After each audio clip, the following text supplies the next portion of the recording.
Welcome friends to another r/malicious compliance video. As always, if you enjoy this video, please make sure to hit that subscribe button. Our first story of the day is by Winterborn253. Leave with the team? Sure thing.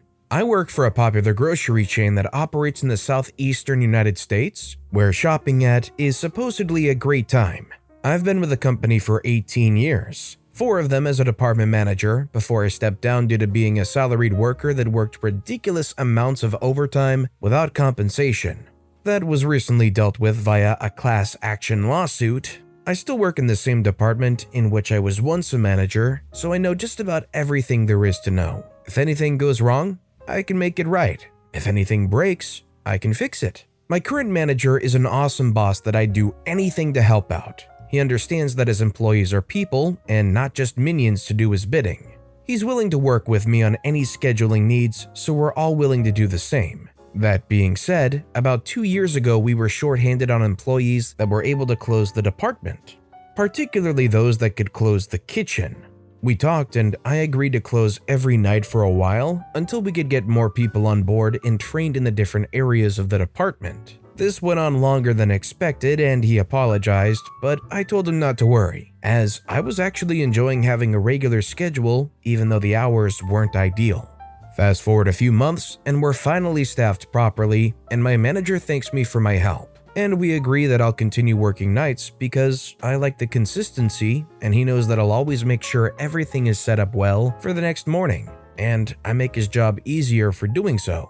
During this time, we've picked up a lot of great workers and a couple awful ones. The great workers were amazing to work with. I called them my A-team, and we'd often get off work 30 to 45 minutes early because we helped each other out and got stuff done. The awful workers took note of willingness to help out and would neglect parts of their closing duties because they knew the A-team would get it done in order to get off ASAP.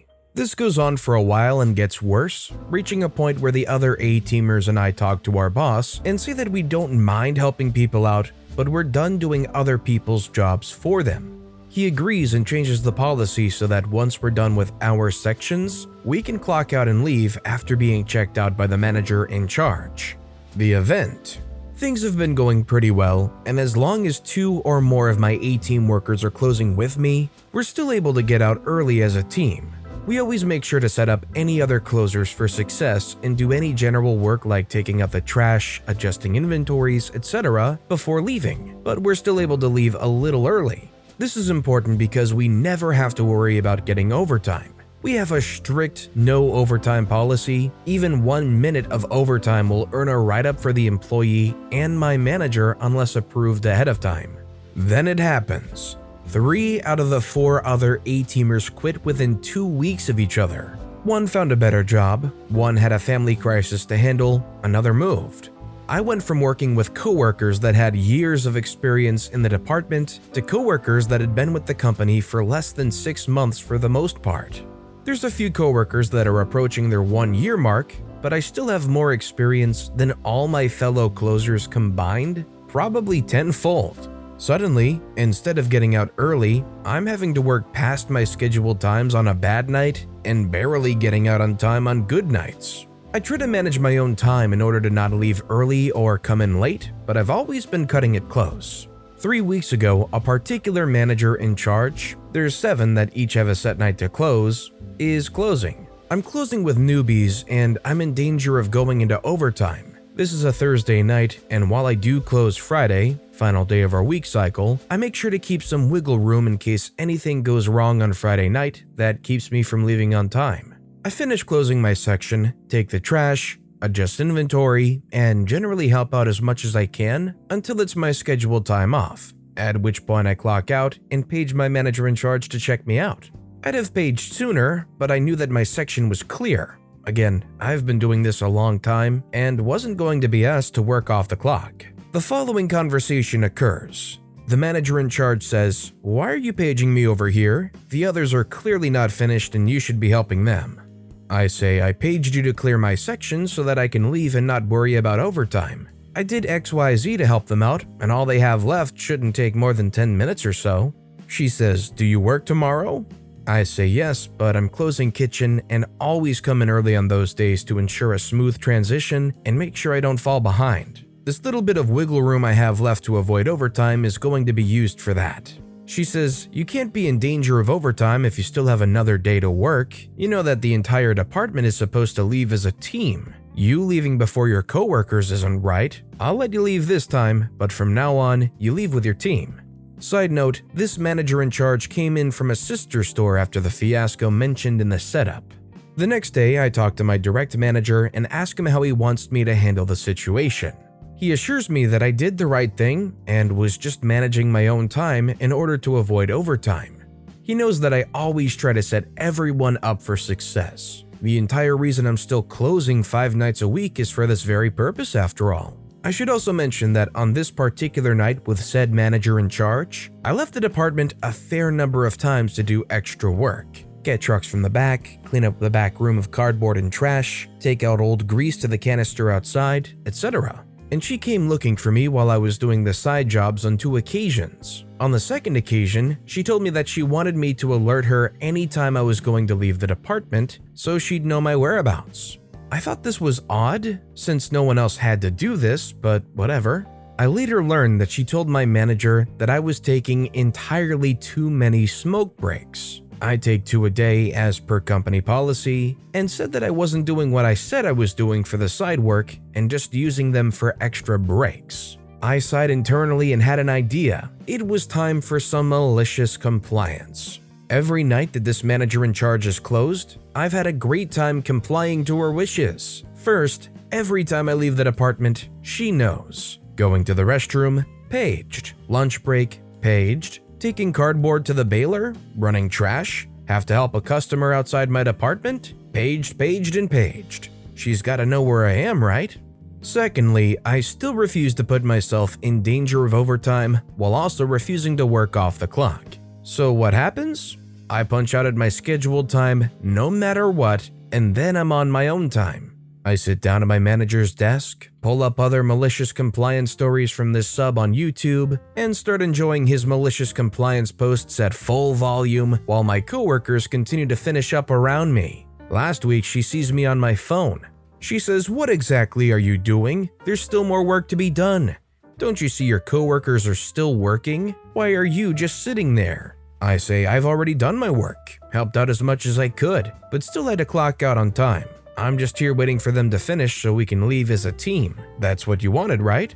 The fallout? Nothing spectacular yet. She gives me the stink eye every now and again when she sees me, and I simply smirk back at her. She tried complaining to my manager, but he always has my back. I even shared with him that I've considered further malicious compliance if she keeps pushing me by keeping her updated on my whereabouts even when she's not the manager in charge. I'm keeping that one up my sleeve for the time being. She never stated that my updates were needed only when she was manager in charge, so I'm just waiting for her to try something else. If you were working for someone and all of a sudden your manager comes up to you and says, "Hey, anytime you go anywhere, I want you to update me wherever you go or whatever it is you're doing," would that maybe upset you and cause you to do something like OP did where no matter what it is, no matter how big or small, you're sending an update to them? Let me know in the comments down below. This next story is by Panzer Sage. Forced me to come in with a highly infectious disease to sign paperwork?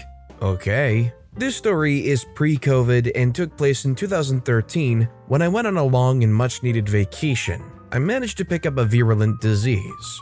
Initially, we thought I just had a cold, then the flu. Eventually, as we flew back to the States and was taking a handful of anti-inflammatory meds to keep me breathing, we thought it was pneumonia or bronchitis. As soon as we arrived and got through customs, my parents were waiting and it was straight to the emergency room. There they gave me a deep swab and a doctor came in wearing a mask and face shield. They told me I had whooping cough. Apparently my Tdap vaccinations failed to produce a proper immune response and herd immunity had protected me until that point. My family in the waiting room who had taken me said another group of people in gear came in and they sterilized the seat I'd been sitting in and every area I had gone through or touched. So I followed procedure and emailed my boss and let him know that I was very ill and what I had and wouldn't be coming in the next day. My boss forwarded the email to our human resources department, and they contacted me saying that I needed to come in to fill out the FMLA paperwork and to bring a doctor's note. I asked if it was okay to just email them the forms, and they said no, the forms had to be filled out in person. The HR rep was quite insistent on this. Cue malicious compliance. So the next day I dragged myself in, coughing, ill, and virulent to the office. My boss and director were both there, and they were horrified to see me and both wanted to know why I was there. I explained that HR demanded I come in and that I had a 9 a.m. appointment with them. Needless to say, they weren't pleased, and our office manager began lysoling everything, including me. My meeting got moved up to 8:05, and while I was meeting with the HR representative to get my benefits in order, they were meeting with the HR director to sort things out and express their irritation with HR's face-to-face requirement. I finished shortly after and went home. Their meeting lasted a bit longer. The end result was that everyone in HR and my department got nasal swabs, and the office was shut down for a week for cleaning and a test period. We also got a new office policy that if you're sick with a deadly and highly infectious disease, you must email the documents in and can sign from home rather than having to show up. I was told that I wasn't in trouble as I obeyed company policy and did exactly as instructed. I just can't imagine the recklessness. I don't know if it's my 2021 brain thinking now, but just imagining a situation where they say, I have a highly contagious and debilitating disease right now, or a virus that can spread very easily. I literally should not under any circumstances be around another human being. And for them to go, no, we need you in person here to sign these documents. It's like, read the room. Human resources? They keep these antics up, they're not going to have enough humans to be resourceful about. And our final story of the day is by Sujit Warrior. Don't listen to me because I have less experience? Okay, enjoy being blasted by the client. So let me set the scene. I'm a software engineer. I used to work for a pretty big company that specialized in developing software solutions for their client. I was sent on site to the client, which was a big Malaysian bank, to play the role of front-end developer, basically make their internet banking website. They already had back-end services set up for a mobile application, which we were also to use for the website. There was only one problem. You could only install the app in one phone and log into your account. This meant that if the customer logged into their app, they wouldn't be able to log in through the website. As anyone can determine, this is a big problem. I went to the back architect and tried to tell him as well as the project manager of this problem. They told me I don't know what I'm talking about and to stop disturbing them and just do my job and nothing else. I later found out that they hated the previous front-end manager and would never listen to the front team. So I sent a mail detailing the whole problem to both of them and their bosses as well. As expected, nothing happened, but my butt was covered. Fast forward 2 months, the client reviews the architecture for the website and finds that no changes have been made to the back end to accommodate the different behavior of the website. They call a meeting and blast the two above guys and their boss. They claim they're back-end people and don't know the difference in behavior in a website, and it was my job to let them know. So they bring me in to question me why I didn't let them know, and because of me, the project has been delayed 2 months and the company incurred losses. I calmly tell them of my meeting with the two idiots and show them the mail, which they ignored. Then it was a glorious explosion. After that, they always considered my suggestions. OP later said that the architect had 20 years of experience, so they probably let some bad apple or some incompetent person completely ruin the idea of taking any kind of feedback from somebody else. Let that kind of boost up their own ego. Well, I've been doing this for 20 years, I know what's best, blah blah blah. It was probably pretty embarrassing when their 20 years of experience was called into question because of their inability to take feedback from other people who are literally there to give them that feedback, and thereby setting the project back 2 months and incurring losses for the company. That's pretty rough for a veteran like that. But with that being said, that's a wrap on another bunch of stories here today. As always, if you guys have any favorite videos of this bunch, let me know which one in the comments down below and why. And if you enjoyed the stories in general, if you could subscribe to this channel, it'd mean a lot to me. I make these videos daily, and it's by far and away the best way to support my channel. So no matter what you did, whether it was subscribing or liking, leaving a comment, I just appreciate the heck out of you guys. And as always, I'll be back tomorrow with even more stories right here on the Storytime channel.